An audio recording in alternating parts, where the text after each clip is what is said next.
बिस्मिल्लाहिर्रहमानिर्रहीम। अस्सलाम वालेकुम नाजरीन, आज जनरल साइंस एंड एबिलिटी के लेक्चर नंबर 9 में हम सोर्सेज ऑफ एनर्जी पे बात करेंगे और इसमें रीन्यूएबल सोर्सेज और नॉन रीन्यूएबल सोर्सेज दोनों पे बात करेंगे और बाद में इनका कंपैरिजन भी देखेंगे। सोर्सेज ऑफ एनर्जी दो तरह के होते हैं। There are two types of energy sources. Non renewable energy sources, the energy sources which once consumed can not be replenished, these are limited in quantity. Non renewable sources of energy वो हैं जो अगर एक बार consume कर लिए जाएं तो ये फिर दोबारा हमें मिलते नहीं हैं या दोबारा अवेलेबल नहीं होते। ये मिकदार में बहुत महदूद होते हैं और जब ये मिकदार इनकी कंज्यूम कर ली जाए तो उसके बाद ये ख़त्म हो जाएंगे और ये हमें अवेलेबल नहीं होंगे। Renewable energy sources naturally available, replenished and abundantly available. Renewable energy sources वो हैं जो हमें कुदरती तौर पर अवेलेबल हैं और ये दोबारा भी पैदा हो जाते हैं, दोबारा भी बन जाते हैं, दोबारा भी हमें मिल जाते हैं और ये बड़ी कसीर तादाद में हमारे पास अवेलेबल है। तो इनको एनर्जी सोर्सेज को दो टाइप्स में डिवाइड किया जाता है। नॉन रीन्यूएबल एनर्जी सोर्सेज जो हमारे पास थोड़ी मिकदार में हैं और अगर हम कंज्यूम कर लें तो हमें दोबारा से नहीं मिलेंगे, उनमें मेजर चार इसकी टाइप्स हैं। तो इसमें कोल है, इसमें नेचुरल गैस है, इसमें पेट्रोल एंड ऑयल है और उसमें न्यूक्लियर एनर्जी है। ये वो रीन्यूएबल नॉन रीन्यूएबल रिसोर्सेज हैं जो अगर हम एक बार कंज्यूम कर लें तो ये दोबारा से पैदा नहीं होंगे। ये नेचर ने जितने बनाने थे वो बन चुके हैं और इसमें इजाफा मुमकिन नहीं है। अगर हम इनको इस्तेमाल कर लेंगे तो ये फिर ख़त्म हो जाएंगे। रीन्यूएबल एनर्जी सोर्सेज वो हैं जो वक्त के साथ साथ दोबारा पैदा होते रहते हैं।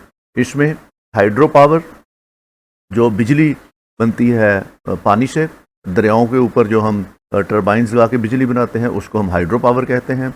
टाइडल वेव्स, जो समुंदर की लहरें हैं, इनके ऊपर अगर टरबाइंस लगा ली जाएं तो वहाँ से बिजली प्रोड्यूस हो सकती है। जियोथर्मल, जो ज़मीन के नीचे हीट है जिसकी वजह से मैग्मा बनता है, उस हीट को हम इस्तेमाल कर सकते हैं एनर्जी जनरेशन के लिए। विंड एनर्जी, जो हवाएं चलती हैं उनको इस्तेमाल कर सकते हैं। और सोलर एनर्जी, सूरज की जो रेडिएशन है उसको हम इस्तेमाल कर सकते हैं एनर्जी सोर्स के तौर पे। और बायोमास, बायोमास वो एनर्जी है जो हमारे पास इस वक्त प्लांट्स की सूरत में मौजूद है और जब ये सूख जाएगी, ख़त्म हो जाएगी, इसकी लाइफ साइकिल ख़त्म हो जाएगा तो इसके जो रिमेन्स हैं that can be used as source of energy. तो इसको हम कहते हैं ये रीन्यूएबल एनर्जी सोर्सेज हैं। ये वो एनर्जी सोर्सेज हैं जो अगर हम इस्तेमाल करते रहें तो ये दोबारा से फिर उसी तरीके से प्रोड्यूस हो जाएंगे और ये कभी ज़िंदगी में ख़त्म नहीं होंगे। जब तक दुनिया है ये रिसोर्सेज उस वक्त तक रिप्लेनिश होते रहेंगे। जो रीन्यूएबल एनर्जी सोर्सेज हैं इसमें सोलर रेडिएशन, इसमें हाइड्रो पावर, में जियोथर्मल, बायोमास और इसमें विंड एनर्जी। और जो नॉन रीन्यूएबल एनर्जी सोर्सेज हैं उसमें ऑयल, उसमें न्यूक्लियर फिशन और नेचुरल गैसेस और इसमें कोल। ये वो एनर्जी के नॉन रीन्यूएबल सोर्सेज हैं। तो इस तरह दो हिस्सों में इनको तकसीम किया गया है।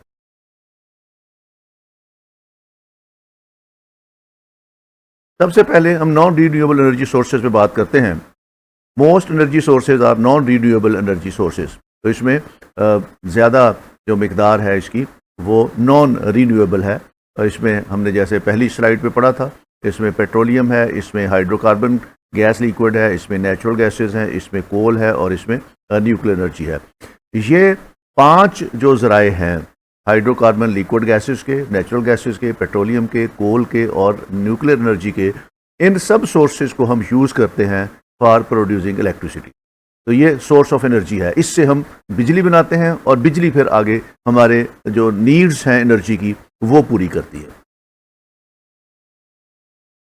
These energy sources are called non-renewable because their supplies are limited to the amount that we can mine or extract from the earth. ये नॉन रीन्यूएबल इसलिए कहते हैं कि इनकी सप्लाई बहुत लिमिटेड है और ये एनर्जी सोर्स जो है ये ज़मीन के नीचे है और इसको हमें एक्सट्रैक्ट करके इस्तेमाल करना पड़ता है। और इसकी एक्सट्रैक्शन में फिर हमें बहुत ज़्यादा टाइम लगाना पड़ता है, बहुत ज़्यादा पैसा इन्वॉल्व होता है। तो उससे हम एक्सट्रैक्ट करके तो फिर हम इसको यूज़ करते हैं। और इसमें जो ज़मीन के नीचे रिसोर्सेज हैं उसमें कोल, नेचुरल गैस और petroleum formed over thousands of years from the buried remains of ancient sea plants and animals that lived million of years ago। और ये जो नेचुरल गैस है, कोल है या पेट्रोलियम है, ये ज़ेरे ज़मीन कई हज़ार सालों से दरख्तों की सूरत में या एनिमल्स की सूरत में, एनिमल्स के जो डिकम्पोज्ड बॉडीज़ हैं उनकी सूरत में ये ज़मीन के नीचे है और उससे ये कन्वर्ट हुआ है टूवर्ड्स दिस एनर्जी सोर्स। इसलिए इसको हम कहते हैं, that is why we also call these energy sources fossil fuels. और इनको हम फॉसल फ्यूल्स का भी नाम देते हैं। कोल, नेचुरल गैस और पेट्रोलियम को फॉसल फ्यूल्स का नाम दिया जाता है। और ये फॉसल फ्यूल्स जो हैं ये नॉन रीन्यूएबल एनर्जी सोर्स हैं। इनकी एक लिमिटेड क्वांटिटी है जो ज़मीन के नीचे है। ये क्वांटिटी जितनी बननी थी नेचर की तरफ से बन गई है, इसमें इजाफा मुमकिन नहीं है। इसलिए इसको हम एक्सट्रैक्ट कर रहे हैं। तो एक वक्त ऐसा आएगा कि ये तमाम रिसोर्सेज हम निकाल लेंगे, कंज्यूम हो जाएंगे, तो उसके बाद ये दोबारा से नहीं बनेंगे और हमें अवेलेबल नहीं होंगे। इसलिए इनको नॉन रिन्यूएबल एनर्जी सोर्स कहा जाता है। Nuclear energy is produced from uranium, non renewable energy source whose atoms are separated through a process called nuclear fission to create heat and eventually electricity। Nuclear energy में uranium को जो है वो use किया जाता है और उसके एटम्स को स्प्लिट किया जाता है और उससे हम एनर्जी हासिल करते हैं through a process which is called nuclear fission. Fission वो प्रोसेस है जिसमें हम किसी एक एटम को स्प्लिट करते हैं और उसमें से फिर एनर्जी क्रिएट होती है। Uranium is found in the earth's crust but most of it is too difficult or too expensive to mine and process into fuel for nuclear plants। Uranium भी हमें ज़मीन में मिलता है, ये अर्थ क्रस्ट में मिलता है और इसका भी हासिल करना मुश्किल है और इसको फिर प्रोसेस करके न्यूक्लियर प्लांट में यूज़ किया जाता है। तो इसलिए न्यूक्लियर एनर्जी को भी नॉन रीन्यूएबल एनर्जी सोर्स कहा जाता है। इसकी भी मिकदार यूरेनियम की ज़मीन के अंदर लिमिटेड है और अगर हम इसको सारे को कंज्यूम कर लेंगे यूरेनियम को, तो फिर हमारे पास मज़ीद यूरेनियम हासिल करने का कोई ज़रिया नहीं होगा। नेचर की तरफ से जितना यूरेनियम बनना है वो भी ऑलरेडी बन चुका है, अब इसमें मज़ीद इजाफा नहीं होगा। जो क्वांटिटी अवेलेबल है जब हम उसको इस्तेमाल कर लेंगे तो फिर मज़ीद क्वांटिटी हमारे पास अवेलेबल नहीं होगी। इस डायग्राम में ये दिखाया गया है कि जब फॉसल फ्यूल्स यूज़ करते हैं तो उनसे इलेक्ट्रिसिटी कैसे बनती है। तो फॉसल फ्यूल्स यूज़ करने का पर्पस सिर्फ ये है कि वाटर को हीट करना है, कंबस्शन के प्रोसेस से उसको हीट किया जाता है and this water is converted into steam. और ये स्टीम जो है फिर टरबाइन के पास जाती है, ये टरबाइन को चलाती है और उससे जनरेटर ऑन होता है और ये जनरेटर इलेक्ट्रिसिटी जो है वो प्रोड्यूस करता है। वाटर सोर्स से वाटर आता है और ये वाटर जो है वो पंप के ज़रिए बड़े बड़े और इन टैंक से वाटर जो है वो कंबस्शन प्रोसेस ऑफ कंबस्शन के ज़रिए उसको हीटअप किया जाता है, वो स्टीम में कन्वर्ट होता है और स्टीम पावर के साथ टरबाइन में जाती है। तो इसको प्रेशर के साथ जब टरबाइन को चलाती है टरबाइन को, तो टरबाइन आगे उससे जनरेटर को चलाता है, जनरेटर इलेक्ट्रिसिटी प्रोड्यूस करता है और वो इलेक्ट्रिसिटी नेशनल ग्रिड में चली जाती है। तो इस तरह ये फॉसल फ्यूल्स का, तमाम फॉसल फ्यूल्स का एनर्जी जनरेट करने का एक ही प्रोसेस है कि ये कंबस्शन के ज़रिए पानी को स्टीम में तब्दील करता है और स्टीम आगे से टरबाइन को चलाती है। नॉन रिन्यूएबल एनर्जी सोर्स जो दूसरा है वो न्यूक्लियर एनर्जी है और न्यूक्लियर एनर्जी में protons carry a positive electric charge and electrons carry a negative electronic charge.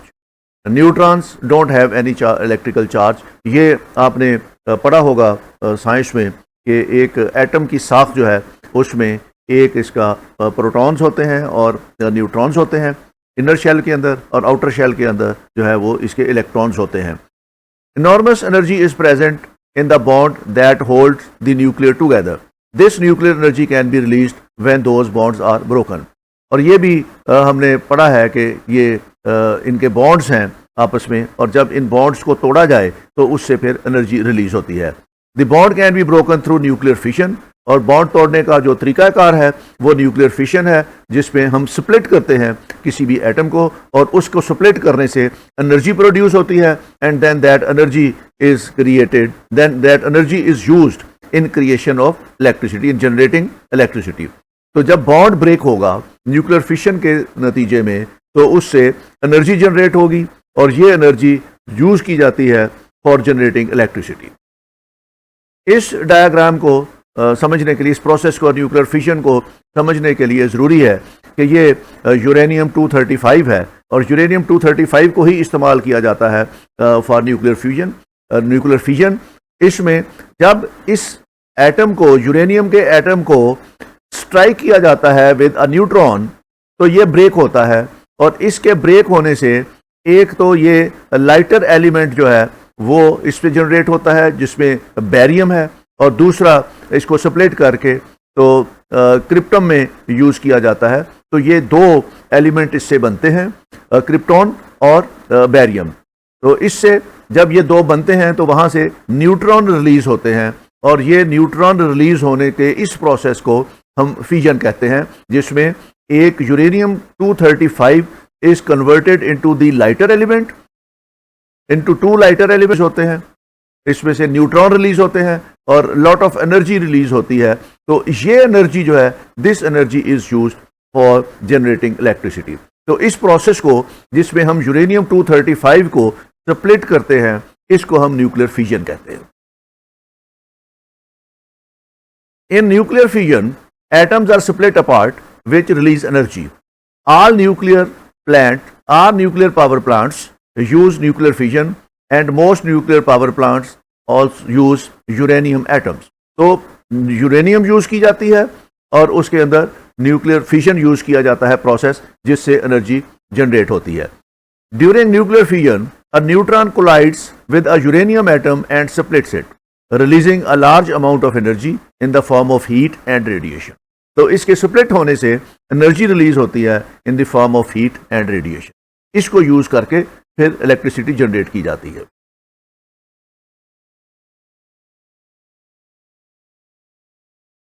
More neutrons are also released when a uranium atom splits. जब uranium atom split होता है तो उससे जो यूरेनियम न्यूट्रॉन्स हैं, जब यूरेनियम एटम स्प्लिट होता है तो उससे न्यूट्रॉन्स भी रिलीज होते हैं और ये न्यूट्रॉन दोबारा रीयूज किए जाते हैं for splitting another uranium atom. These neutron continue to collide with other uranium atoms and the process repeats itself over and over again. तो इस तरह जब एक न्यूट्रॉन स्ट्राइक करता है विद द यूरेनियम एटम, तो उसके स्ट्राइक करने से uranium is split into two parts और उससे न्यूट्रॉन भी रिलीज होते हैं और ये न्यूट्रॉन दोबारा इस्तेमाल होते हैं to strike another uranium atom और उसको भी वो स्प्लिट करते हैं, वहां से भी न्यूट्रॉन रिलीज होते हैं। इस तरह ये प्रोसेस अगेन एंड अगेन होता रहता है। This process is called nuclear chain reaction और इस प्रोसेस को हम न्यूक्लियर चेन रिएक्शन कहते हैं। तो जब न्यूक्लियर फिशन का प्रोसेस चल रहा होता है तो वहां पे फिर चेन प्रोसेस जो है वो इनिशिएट हो जाता है और एक न्यूट्रॉन स्प्लिट करता है यूरेनियम को, वहां से नए न्यूट्रॉन्स निकलते हैं, वो अगले को स्प्लिट करते हैं, वहां से और निकलते हैं, वो तीसरे को स्प्लिट करते हैं। तो इस तरीके से ये चेन रिएक्शन शुरू हो जाता है। This reaction is controlled in nuclear power plant reactors to produce a desired amount of heat. अब इस चेन रिएक्शन को जो है वो न्यूक्लियर पावर प्लांट में यूज किया जाता है, उसके रिएक्टर में, वहां से तो फिर हीट के साथ जरिए जो है वो न्यूक्लियर एनर्जी बनाई जाती है।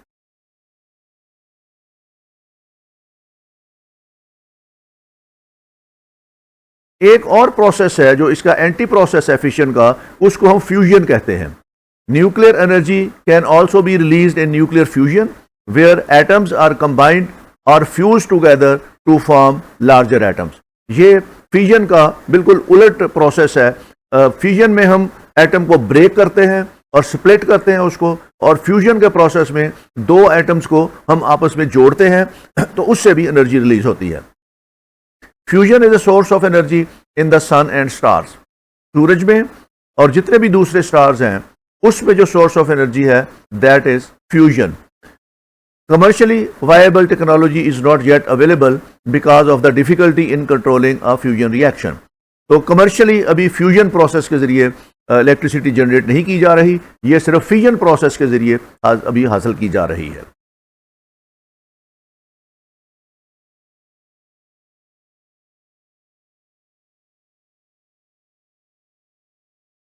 Uranium is the fuel most widely used in nuclear plants for nuclear fission.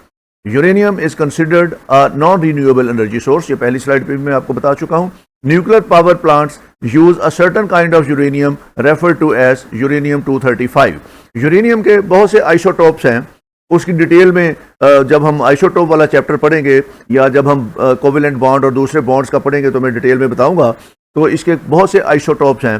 तो जो यूरेनियम 235 है उसको हम फ्यूल के तौर पर यूज़ कर सकते हैं, क्योंकि इसको इजीली स्प्लिट करना है और ये इजीली स्प्लिट हो जाता है। इसलिए न्यूक्लियर फ्यूल के तौर पर यूरेनियम का आइसोटोप 235 यूज़ किया जाता है। Although uranium is about 100 times more common than silver, uranium-235 is relatively rare.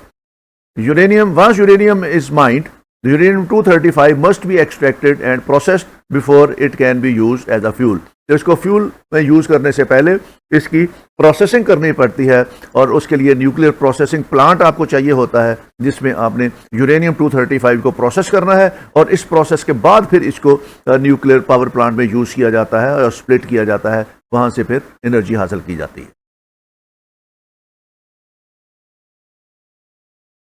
इसके बाद जो दूसरे ज़राए हैं renewable energy sources, 5 major renewable energy sources हैं, जिसमें सोलर एनर्जी और सन या सोलर रेडिएशन भी हम इसको बोलते हैं, या geothermal energy from the heat inside the earth, और wind energy, biomass from plants and hydro power from the flowing water. तो ये 5 ज़राए ऐसे हैं जो हमारे पास रीन्यूएबल एनर्जी के हैं।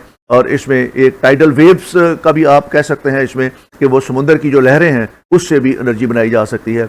दे are called renewable energy source because they are naturally replenished. और ये वो चीज़ें हैं जो नेचर ने हमें वाफर मिकदार में दी हुई हैं, और अगर हम इनको एक बार इस्तेमाल कर लेंगे तो ये दोबारा रिप्लेनिश हो जाएंगी, और इसलिए इनके ख़त्म होने का कोई इम्कान नहीं होता। सबसे पहले हम देखते हैं सोलर एनर्जी, या इसको हम सोलर रेडिएशन भी कहते हैं। The sun is the ultimate source of all of the energy sources and fuels that we use today. People have used the sun rays for thousand of years for warmth and to dry meat, fruit and grains. तो सूरज, हम जब से दुनिया पैदा हुई है और जब से ह्यूमैनिटी आई है, हम सूरज की रोशनी को इस्तेमाल कर रहे हैं अपने हीट के लिए। Radiant energy from the sun has powered life on earth for many million years. और दुनिया में अगर ज़िंदगी का वजूद है तो वो सिर्फ सूरज की रोशनी की वजह से या सोलर रेडिएशन की वजह से है। तो सोलर रेडिएशन की बहुत ज़्यादा इंपॉर्टेंस है इन ह्यूमन लाइफ। अब इसको सोलर एनर्जी को डिफरेंट तरीकों से इस्तेमाल किया गया है। An example of an early solar energy collection device is the solar oven. सबसे पहले सोलर ओवन बनाया गया, और ये सोलर ओवन इस तरह का था, इसमें जब खाना रखते थे तो वो खाना गर्म हो जाता था और गर्म रहता था। ये एक बॉक्स होता था जो सनलाइट को एब्जॉर्व करता था और गर्म होता था, तो उसमें जब भी खाना रखते थे तो वो खाना पक जाता था। और सोलर रेडिएशन खाना पकाने के तौर भी शुरू में इस्तेमाल होती रही है। In 1830s British astronomer John Herschel used solar oven to cook food during an expedition to Africa.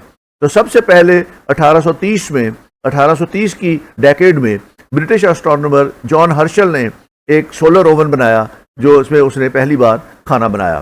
People now use many different technologies for collection and converting solar radiation into useful heat energy.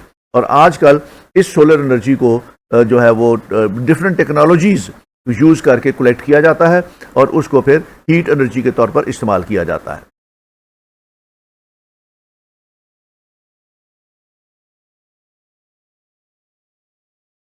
Solar energy को use करने के लिए solar photovoltaic system इस्तेमाल किया जाता है। Solar photovoltaic system convert sunlight into electricity, और ये सिस्टम सनलाइट को इलेक्ट्रिसिटी में तब्दील करता है। सोलर फोटोवोल्टिक डिवाइस और solar cells change sunlight directly into electricity. तो ये फोटोवोल्टिक सेल जो है वो इसको इलेक्ट्रिसिटी में तब्दील कर देते हैं। Small VP cells can power calculators, watches and other small electronic devices. और ये आपने देखा होगा कि कैलकुलेटर जो है वो सनलाइट यूज़ करता है या रूम लाइट यूज़ करता है, तो उससे वो अपने ऑपरेशन में अमल करता है। तो उसके अंदर भी इस तरह के फोटोवोल्टिक सिस्टम मौजूद होता है। Arrangements of many solar cells in PV panels and arrangements of multiple PV systems in PV array can produce electricity for an entire house.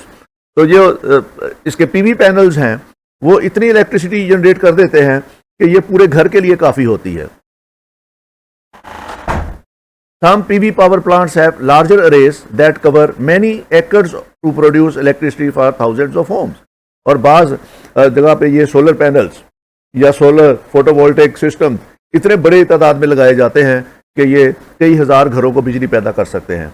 जो बहावलपुर में हमने सोलर सिस्टम लगाया हुआ है वो तकरीबन 1000 मेगावाट बिजली पैदा करने की सलाहियत रखता है। तो इस तरीके से ये फोटोवोल्टिक सिस्टम जो है वो बड़े पैमाने पर भी बिजली पैदा करने के लिए इस्तेमाल होते हैं। Solar energy has benefits and some limitations. इसके सोलर एनर्जी के कुछ बेनिफिट्स भी हैं और कुछ इसके लिमिटेशंस भी हैं। Using solar energy has two main benefits.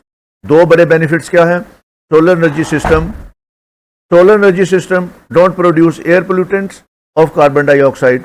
एक तो ये ह्यूमन फ्रेंडली है, एनवायरनमेंट फ्रेंडली है, इसके अंदर नॉइस नहीं होता और इसके अंदर पोल्यूशन नहीं होती, ये कार्बन डाइऑक्साइड डिस्चार्ज नहीं करता। Solar energy system on buildings have minimal effect on the environment. तो ये एनवायरनमेंट फ्रेंडली है और एनवायरनमेंट में किसी किस्म की पोल्यूशन काज नहीं करता।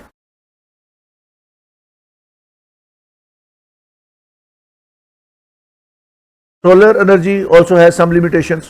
The amount of sunlight that arrives at Earth's surface is not constant. तो सोलर एनर्जी का सिस्टम ये है कि ये लाइट कांस्टेंट नहीं होती और रात के टाइम पे ये अवेलेबल नहीं होती। तो इसके लिए फिर हमें स्टोरेज कैपेसिटी साथ लगानी पड़ती हैं और अगर स्टोरेज कैपेसिटी साथ ना लगाई हुई हो तो रात के टाइम पे हम ये अवेलेबल नहीं है, इसको हम इस्तेमाल नहीं कर सकते। The amount of sunlight varies depending on the location, time of day, season of the year and weather conditions. तो इसकी रेडिएशन बहुत सी चीज़ों पे डिपेंड करती है।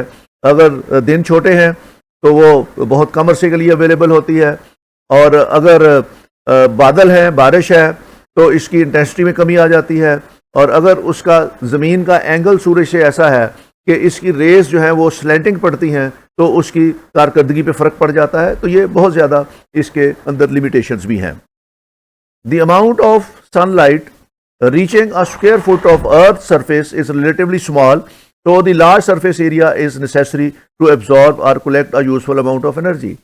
तो इसमें बहुत बड़ा एरिया चाहिए होता है हमें जिसके ऊपर रेस पड़े और वो रेस फिर कन्वर्ट किए जाएं टू दी इलेक्ट्रिसिटी। तो उसके लिए हमें बड़ी बड़ी प्लेटें लगानी पड़ती हैं, बड़े एरियाज जो हैं उनको कवर करके। तो वहाँ से फिर पर स्क्वायर फिट के हिसाब से अगर देखा जाए तो बहुत बड़े बड़े पैनल्स लगा के तो उनके ज़रिए फिर एनर्जी कैप्चर करनी पड़ती है। एक यूज़ की जाती है that is geothermal energy. Geothermal energy is heat within the earth. The word geothermal comes from the Greek word geo means earth and therm mean heat. तो ज़मीन के अंदर जो टेम्परेचर है और उसकी वजह से जो मेटल्स हैं वो मेल्ट होती हैं और उनसे मैग्मा बनता है, वहाँ से हीट जनरेट होती है और इस हीट को यूज़ किया जाता है और as a renewable energy source. Geothermal energy is a renewable energy source because heat is continuously produced inside the earth. People use geothermal heat for bathing, to heat buildings and to generate electricity. Geothermal energy comes from deep inside the earth. तो ये already वहाँ पे heat available है, उस heat को use किया जाता है। प्रोसीजर वही है, वहाँ से हीट ली जाती है और इस हीट को यूज़ किया जाता है वाटर को बॉयल करने के लिए। वहाँ से स्टीम बनती है और स्टीम जाके फिर टरबाइन को चलाती है, टरबाइन जनरेटर को चलाता है और वहाँ से इलेक्ट्रिसिटी जनरेट होती है।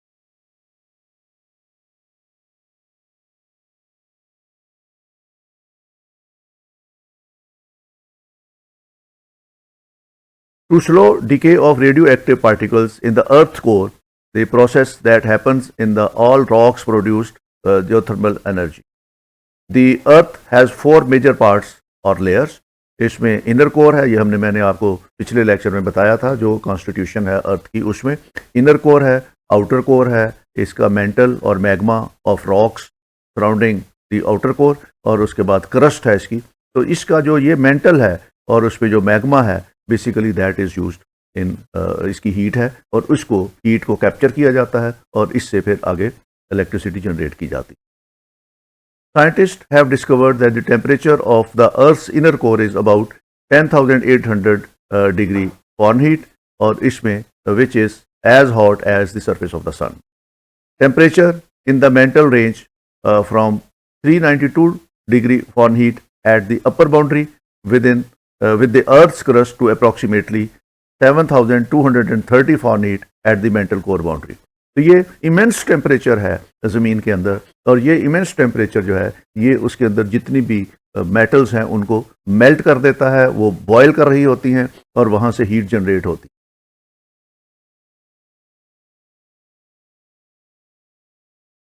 ये इसका एक डायग्राम है थर्मल पावर प्लांट का, जियोथर्मल पावर प्लांट का। इसमें ये जो नीचे वाटर है ये बहुत ज़्यादा हीट अप होता है बिकॉज ऑफ दी जो नीचे मेटल्स हैं वो मेल्ट हो रही होती हैं और इससे ये पानी गर्म होता है। ये हॉट वाटर जो है वो पंप इन किया जाता है और इसको फिर स्टीम इसकी जो है वो यूज़ की जाती है। इसी तरह टरबाइन चलाने में, टरबाइन के बाद इसका जनरेटर चलता है और जनरेटर चलने के बाद ये इस तरीके से जियोथर्मल पावर प्लांट में ये नेशनल ग्रिड में शामिल हो जाती है। इसके बाद जो पानी है यहाँ से यूज वाटर ये कूलिंग टावर में भेजा जाता है और कूलिंग टावर से इसको दोबारा वेल के जरिए इंजेक्ट कर दिया जाता है ज़मीन के अंदर और ये इस तरीके से फिर सर्कुलेट करता रहे।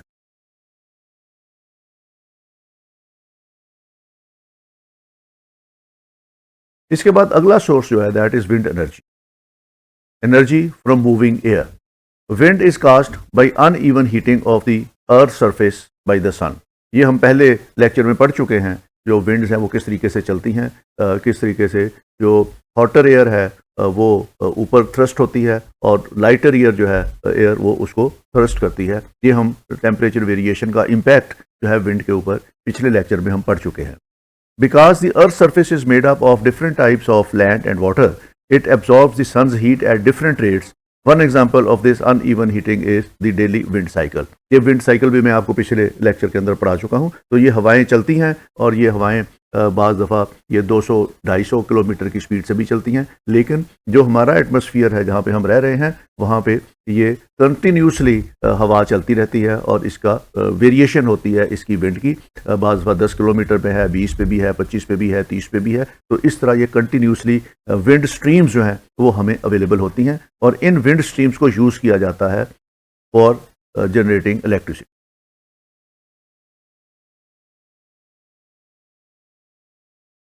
डेली विंड साइकिल किसी भी एरिया के अंदर एक डेली विंड साइकिल है। During the day air above the land heats up faster than air over water. Warm air over land expands and rises and heavier cooler air rushes to take its place creating wind. और ये जिन इलाकों में ये coastal belts हैं उनके अंदर ये phenomena ज़्यादा होता है। At night the winds are reversed because the cool air move rapidly because the cooled air more rapidly over land than it does over water। तो रात के टाइम पे ये रिवर्स हो जाता है। तो इस विंड को, विंड साइकिल को यूज किया जाता है for generating electricity.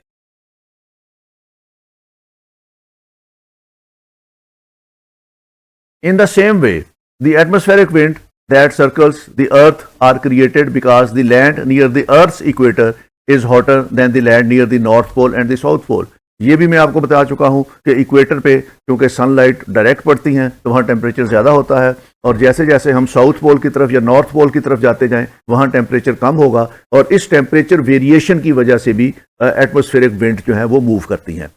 Wind energy जो है वो today wind energy is mainly use to generate electricity.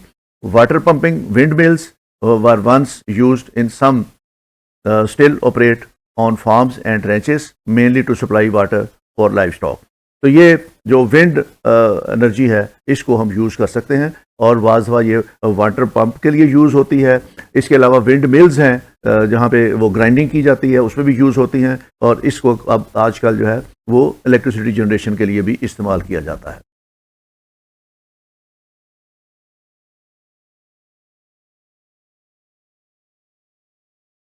इसके डायग्राम अगर देखनी हो तो ये इसकी एक टरबाइन है, ये इसको रूटर भी कह सकते हैं, टरबाइन भी कह सकते हैं। और ये इसी तरह होता है जैसे हमारा पंखा होता है, इसके विंग्स होते हैं और इस पे जब एयर पड़ती है यहाँ से आके तो उस एयर प्रेशर की वजह से ये रोटेट करना शुरू कर देता है। जब ये रोटेट शुरू करता है तो इसके साथ यहाँ पे गियर बॉक्स लगा होता है और ये गियर बॉक्स जो है ये इस जनरेटर को चलाता है और ये जनरेटर जब चलता है तो उससे फिर इलेक्ट्रिसिटी जनरेट होती है और इस इलेक्ट्रिसिटी को फिर नेशनल ग्रिड में भेज देते हैं। तो इसका ये प्रोसेस है कि ये बाकायदा इसका जो ये टरबाइन, इसको ये टरबाइन का काम करता है, जो इसका पंखा है या इसका फ़ैन है ये टरबाइन का काम करता है। और ये टरबाइन जो है ये इसके साथ गियर बॉक्स है और इसको फिर जनरेटर के साथ अटैच किया जाता है। तो इस तरीके से ये इलेक्ट्रिसिटी जनरेट करता है। नेक्स्ट जो इसका है that is biomass. Biomass is renewable energy from plants and animals. ये जो प्लांट्स का वेस्ट है और एनिमल का जो वेस्ट है इसको यूज़ किया जा सकता है और इससे भी एनर्जी जनरेट की जा सकती है। तो इसको हम बायोमास कहते हैं। Biomass is renewable organic material that comes from plants and animals. Biomass continues to be an important fuel in many countries, especially for cooking and heating in developing countries. तो हमारे पाकिस्तान में भी ये जो बायोमास है इसको हम यूज़ कर सकते हैं घरों में डोमेस्टिक कुकिंग के लिए।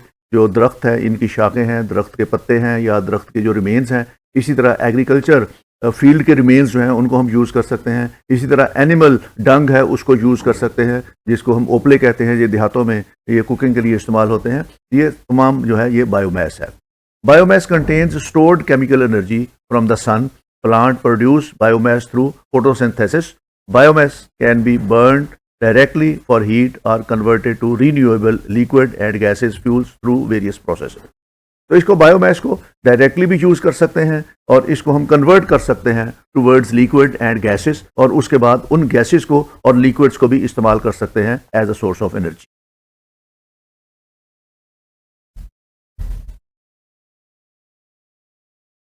Biomass as a source of energy includes wood and wood processing waste. Firewood ये वो जगह हैं, चीज़ें हैं जहाँ पे हम वुड या वुडी सब्सटेंस जो है उसको हम यूज़ कर सकते हैं। Wood pellets and wood chips, lumber and furniture mill, sawdust and waste and black liquor from the pulp और पेपर मिल्स। ये जितने भी वेस्ट है हमारा वुड का वेस्ट है उसको हम यूज़ कर सकते हैं as a biomass. Then agriculture crops and waste material, जो एग्रीकल्चर क्रॉप्स का वेस्ट मटीरियल है, जैसे गन्ना है उसमें से जूस निकाल लिया तो उसके रिमेन्स यूज़ कर सकते हैं। मकई है, कॉर्न है, उसमें से कॉर्न निकाल लिया तो उसके जो रिमेन्स हैं। इसी तरीके से वीट है, वीट में से वीट का ग्रेन निकाल लिया तो जो बाकी चीज़ें हैं उसको हम यूज़ कर सकते हैं। इसमें corn, soybean, sugar cane, switch grass, woody plants and algae and the crop and food processing residues, इनको हम यूज़ कर सकते हैं। ये एग्रीकल्चर रिमेन्स हैं जिनको हम बेसिकली बायोमास के तौर पर यूज़ कर सकते हैं। Then biogenic material in municipal solid waste. Municipal solid waste में जो है उसमें paper, cotton and wool product, food yard and wood waste, जो हमारा म्यूनिसिपल वेस्ट है इसकी भी सेग्रीगेशन की जाती है और इसमें कंबस्टिबल पार्ट जो है इसका या कंपोनेंट है वो अलहदा कर लिया जाता है और उसको कंबेशन करके फिर एज अ बायोमास यूज़ किया जा सकता है।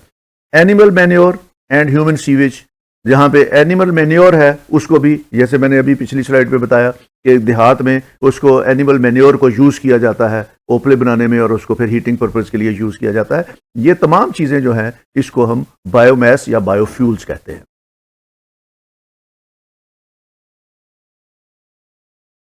अब बायोमास को कन्वर्ट कैसे किया जाता है टूवर्ड्स दी एनर्जी, इसको एनर्जी सोर्स के तौर पर कैसे यूज़ करते हैं। Biomass is converted into energy through various processes including direct combustion to produce heat. बराह रास्त इसको इस्तेमाल किया जा सकता है, जैसे वो दरख्त हैं, पुराने सूखी हुई शाखें हैं या उसके एनिमल मैन्योर है, उसको यूज़ कर सकते हैं डायरेक्ट हीट के लिए, कुकिंग के लिए इसको यूज़ कर सकते हैं, बर्न हो सकती हैं, इसको हीटिंग के लिए इस्तेमाल किया जा सकता है। Thermochemical conversion to produce solid, gaseous and liquefied fuels, तो इसको कन्वर्ट किया जाता है towards the gases and the liquid. इसमें गैसिफिकेशन होती है एंड लिक्विडेशन होती है, जिसके ज़रिए इसको कन्वर्ट कर दिया जाता है टूवर्ड्स गैसेज और लिक्विड्स, तो फिर उनको आगे इस्तेमाल किया जाता है। Chemical conversion to produce liquid fuels and biological conversion to produce liquid and gases fuels. तो बेसिकली इसके तीन इस्तेमाल हैं। पहला इस्तेमाल है कि इसको डायरेक्टली इस्तेमाल किया जाए फॉर हीटिंग, और दूसरा इस्तेमाल यह है कि इसको कन्वर्ट कर लिया जाए टूवर्ड्स गैसेस, और तीसरा इस्तेमाल है कि इसको कन्वर्ट कर लिया जाए टूवर्ड्स लिक्विड फ्यूल। तो ये तीन बड़े तरीकों से इस्तेमाल हो सकता है। Direct combustion is most common method for converting biomass to fuel energy. तो डायरेक्ट का जो है वो ज़्यादा इस्तेमाल होता है, मोस्ट कॉमन है। The biomass can burn directly for heating buildings and water, for industrial process heat and for generating electricity in steam turbines. तो जैसे हम फॉसल फ्यूल्स को यूज़ करते हैं टू हीट वाटर और उसको हम कन्वर्ट करते हैं टूवर्ड स्टीम, तो इसी तरीके से बायोमास को भी यूज़ कर सकते हैं for heating water and converting it into the steam, और ये स्टीम फिर यूज़ की जा सकती है for operating the turbine.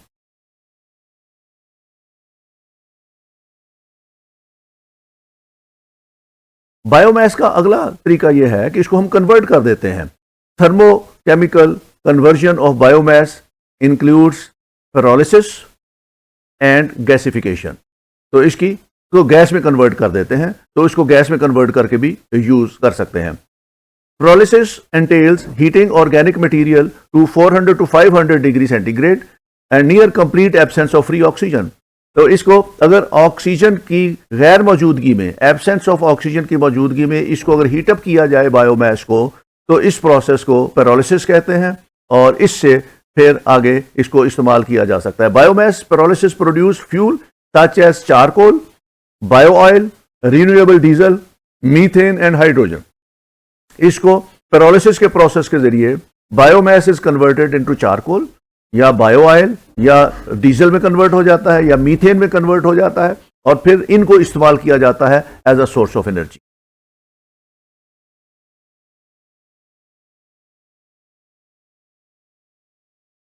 Gasification entails heating organic material.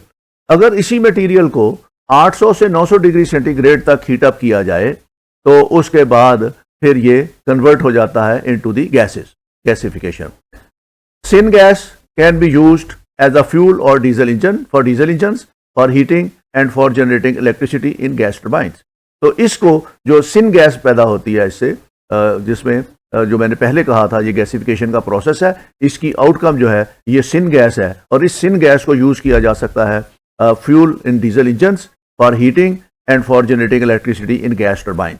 तो गैस टर्बाइंस में यूज़ करके इसको इलेक्ट्रिसिटी के तौर पर इस्तेमाल किया जा सकता है। जैसे हम गैस को यूज़ करते हैं नॉन रिन्यूएबल सोर्स में, तो उसी तरीके से इस गैस को भी यूज़ किया जा सकता है।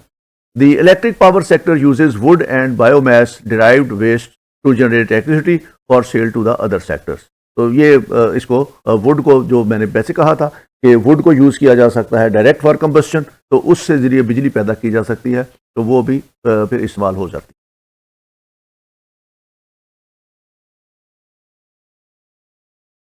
तो बायोमास जो अवेलेबल है हमारे पास इस वक्त, उसके अंदर एग्रीकल्चर क्रॉप रेजिड्यूज मैंने आपको बता दिया था, उसके बाद मैंने सीवेज बता दिया था आपको, ह्यूमन सीवेज की बात की थी, म्यूनिसिपल वेस्ट की मैंने बात कर ली है आपके साथ, एनिमल रेजिड्यूज की मैंने बात कर ली है, इंडस्ट्रियल रेजिड्यूज जो हैं, और उसके बाद फॉरेस्ट्री के जो रेजिड्यूज हैं, वो जो दरख्त हैं उनकी शाखें हैं, दरख्तों के तने हैं, जो फर्नीचर वगैरह है बनाने के प्रोसेस में जो उसका वेस्ट है उसको यूज़ किया जा सकता है। तो ये तमाम जो है ये बायोमास सोर्सेज कहलाए जाते हैं।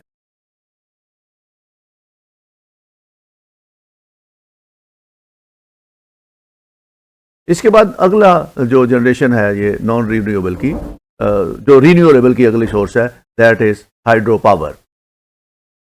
Hydro power is the energy in moving water. Hydro power relies on the water cycle. ये वो एनर्जी है जो पानी से बनाई जाती है और मूविंग वाटर से बनाई जाती है। The amount of precipitation that drains into river and streams into the geographic area determines the amount of water available for producing hydro power. ये जितने भी दरियाओं के अंदर पानी है, उसके बाद जो हमने डैम बनाए हुए हैं वहाँ पानी के स्टोरेज हैं, तो उस पानी को इस्तेमाल किया जाता है फॉर जनरेटिंग एनर्जी, और जितनी पानी की मिकदार अवेलेबल हो उससे अंदाज़ा लगाया जा सकता है, डेटा लगाया जा सकता है कि कितनी अमाउंट में इलेक्ट्रिसिटी पैदा की जा सकती है। Seasonal variation in precipitation and long term changes in precipitation pattern such as drought can have large effect on the availability of hydro power production. लेकिन इस सोर्स का सबसे बड़ा नुकसान ये है कि अगर आपके पास ड्राउट आ जाए या बारिशों का पैटर्न चेंज हो जाए या बारिशें कम होनी शुरू हो जाएं, तो ये फिर आपके पास अवेलेबिलिटी ऑफ वाटर जो है वो कम हो जाता है, उससे फिर इसकी जनरेशन पे इम्पैक्ट पड़ता है, नेगेटिव इम्पैक्ट पड़ता है।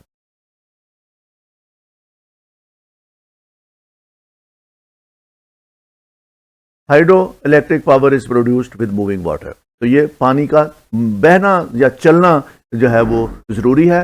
पानी के चलने की फोर्स से हम टरबाइन चलाते हैं। जितना पानी प्रेशर से चलेगा उतनी ही टरबाइन ज़्यादा अच्छी चलेगी, जितना पानी का प्रेशर कम होगा उतना ही टरबाइन जो है वो कम चलेगी। Because the source of hydro electric power is water, hydro electric power plants are usually located on or near a water source. तो ये या तो दरिया के ऊपर लगाए जाते हैं या दरिया के पानी को स्टोरेज किया जाता है और उस स्टोरेज में जो डैम्स बनाए जाते हैं उन डैम्स के ऊपर लगाया जाता है। The volume of water flow and the change in elevation or fall and often refer to as the head from one point to another determines the amount of available energy in moving water. जितना पानी आपके पास stock ज़्यादा किया हुआ है, जितनी elevation पे आपने स्टॉक किया हुआ है और जितने क्वांटिटी ज़्यादा स्टॉक की हुई है, तो उससे पता चलता है कि आपके पास कितनी अवेलेबल एनर्जी है, इस पानी से आप कितनी एनर्जी बना सकते हैं। In general the greater the water flow and the higher the head the more electricity a hydro power plant can produce. तो जितना पानी का फ्लो ज़्यादा होगा, जितनी पानी की मिकदार ज़्यादा होगी और जितना एलिवेशन पे उसको आपने स्टोर किया हुआ होगा, उतनी ही ज़्यादा इलेक्ट्रिसिटी आप बना सकते हैं।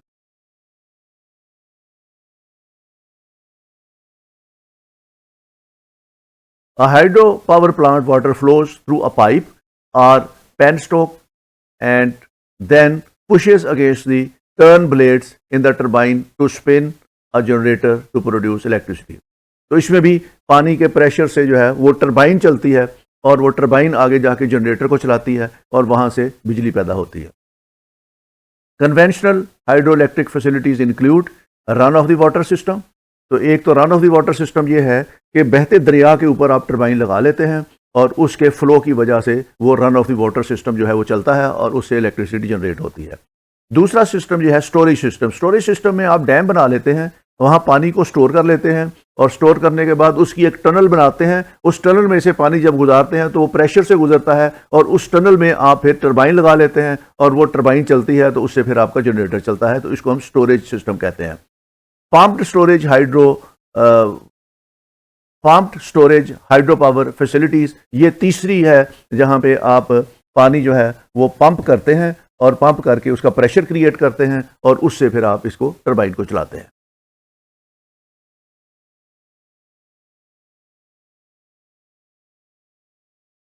इस सिस्टम को समझने के लिए जो हाइड्रो इलेक्ट्रिक डैम है, इसको समझने के लिए ये आपका वाटर रिजर्वायर है और ये आपने बेसिकली ये वाला जो पोर्शन है ये डैम बनाया हुआ है और यहाँ पे आपने एक गेट लगा लिया है और ये उसकी आपने टनल बनाई है just to create the pressure of the water.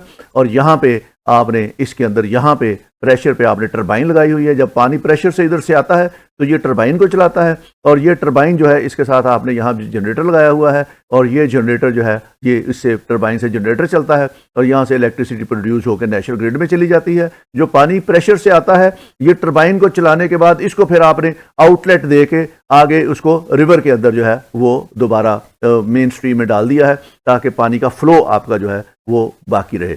ये आप डैम बना के भी कर सकते हैं, ये आप रिवर के ऊपर फ्लो ऑफ द वाटर पे जहाँ पे आपका रिवर का फ्लो सफिशिएंट है वहाँ रनिंग वाटर के ऊपर भी बना सकते हैं। ये स्टोरेज करके भी बना सकते हैं और रनिंग वाटर के ऊपर भी बना सकते हैं। इसकी टेक्नोलॉजी और टेक्निक यही रहेगी जो इसके अंदर दिखाई हुई है।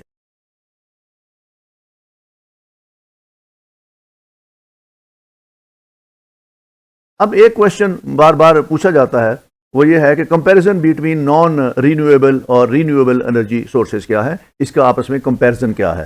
तो इसका कंपैरिजन इस तरह है कि यहाँ पे हमने वो क्राइटेरिया लिखा हुआ है जो कंपैरिजन का है और यहाँ पे नॉन रीन्यूएबल एनर्जी में क्या उसकी क्वालिटीज़ हैं और रीन्यूएबल एनर्जी की क्या क्वालिटीज़ हैं।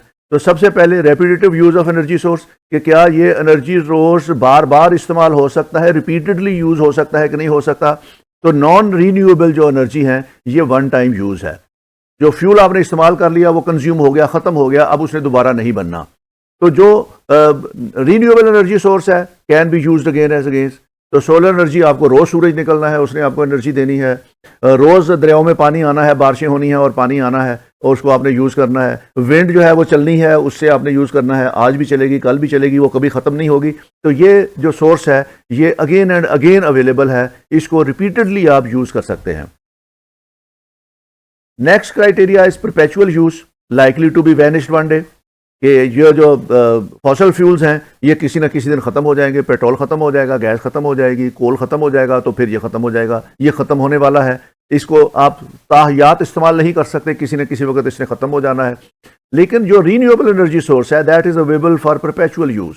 सूरज जब तक क़यामत नहीं आ जाती, सूरज ने इसी तरह निकलना है और उसने रेडिएशन देनी है, हवा इसी तरह चलनी है, बारिशें इसी तरह होनी है, दरियाओं में पानी आना है। इसकी मिकदार बारिश की कम या ज़्यादा हो सकती है, लेकिन जो दूसरे सोर्सेज हैं, सूरज की रोशनी है या उसमें विंड है या इसमें जियोथर्मल एनर्जी है, इसका सोर्स कभी ख़त्म नहीं होना, पानी का सोर्स भी कभी ख़त्म नहीं होना, और ये अवेलेबल रहना है, तो ये परपेचुअल यूज़ के लिए अवेलेबल होता है। इको फ्रेंडली है कि नहीं है?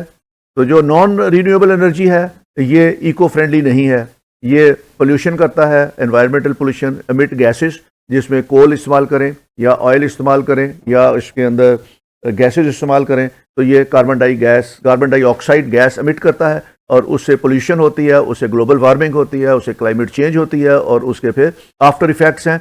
लेकिन ये जो सोर्स है रीन्यूएबल सोर्स, ये एनवायरनमेंट फ्रेंडली है, ये गैसेज एमिट नहीं करता, इससे किसी किस्म की पोल्यूशन नहीं होती और ये ग्लोबल वार्मिंग में कंट्रीब्यूशन नहीं करता। इसको हम हाइब्रिड एनर्जी का नाम भी देते हैं, क्लीन एनर्जी का नाम भी देते हैं, इसको हम ग्रीन एनर्जी का नाम भी देते हैं। तो इसलिए ये एनवायरनमेंट फ्रेंडली है और ये रीन्यूएबल सोर्स जो है ये एनवायरनमेंट को किसी किस्म का कोई हैजर्ड नहीं देता।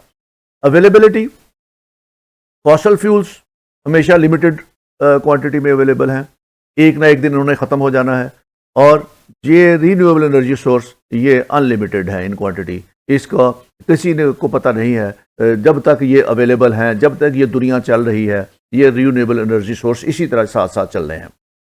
कॉस्ट ऑफ प्रोडक्शन कॉस्ट जो है वो नॉन रीन्यूएबल की बहुत हाई है। बहुत हाई मीन्स कि आपको पेट्रोल कितना महंगा मिलता है, उससे अगर आप बिजली बनाते हैं, गैस कितनी महंगी मिलती है, उससे बिजली बनाते हैं, कोल आपको महंगा पड़ता है, उससे बिजली बनाते हैं, तो ये इसकी प्रोडक्शन कॉस्ट जो है वो बहुत हाई होती है। लेकिन ये रीन्यूएबल एनर्जी सोर्स की प्रोडक्शन कॉस्ट बहुत लो होती है, ये सबसे चीप समझा जाता है। इस पे एक बार आपकी जो कॉस्ट आ जानी है वो ही रहनी है इंस्टॉलेशन की, उसके बाद ये आपको पर यूनिट के हिसाब से अगर देखा जाए तो ये चीप पड़ता है। मेंटेनेंस कॉस्ट जो इसकी है ना होने के बराबर है, इसकी नॉन रीन्यूएबल की। पेट्रोल की मेंटेनेंस कॉस्ट कोई नहीं है, कोल की मेंटेनेंस कॉस्ट कोई नहीं है, इसी तरीके से गैस की मेंटेनेंस कॉस्ट ना होने के बराबर है। लेकिन यहाँ पे रीन्यूएबल एनर्जी के लिए मेंटेनेंस कॉस्ट आपको देनी पड़ती है। ये सोलर पैनल आपको चेंज करने पड़ेंगे with the passage of time, आपको इसके बैटरीज चेंज करनी पड़ेंगी, इसी तरीके से आपको इसकी कॉस्ट ज़्यादा देनी पड़ती है। इसमें ये एक नेगेटिविटी है कि रीन्यूएबल एनर्जी सोर्स की मेंटेनेंस कॉस्ट ज़्यादा है। प्रोडक्शन क्वांटिटी, ये जो नॉन रीन्यूएबल सोर्सेज हैं ये लार्ज क्वांटिटी पैदा करते हैं, इसमें कोई शक नहीं है कि ये लार्ज क्वांटिटी पैदा करते हैं। ये 3-3 हज़ार मेगावाट के, 5-5 हज़ार मेगावाट के यू कैन इंस्टॉल, लेकिन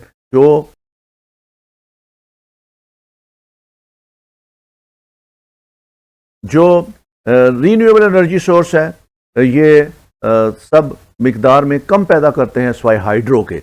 हाइड्रो में आप बड़े बड़े टर्बाइंस लगा सकते हैं, वहाँ 3-3 हज़ार 4-4 हज़ार मेगावाट बिजली पैदा कर सकते हैं। इसके अलावा जितने भी रीन्यूएबल सोर्स हैं जिसमें यू कैन से सोलर है या उसमें थर्मल है या जियोथर्मल है, जिसमें जियोथर्मल, सोलर और उसके बाद विंड जो है, ये बहुत छोटे छोटे प्लांट लगते हैं, इसमें ज़्यादा बड़े पैमाने पर प्लांट नहीं लग सकते, इसलिए इनकी जनरेटिंग कैपेसिटी जो है वो निस्बतन कम होती है। तो ये कंपैरिजन है between non renewable and renewable energy source.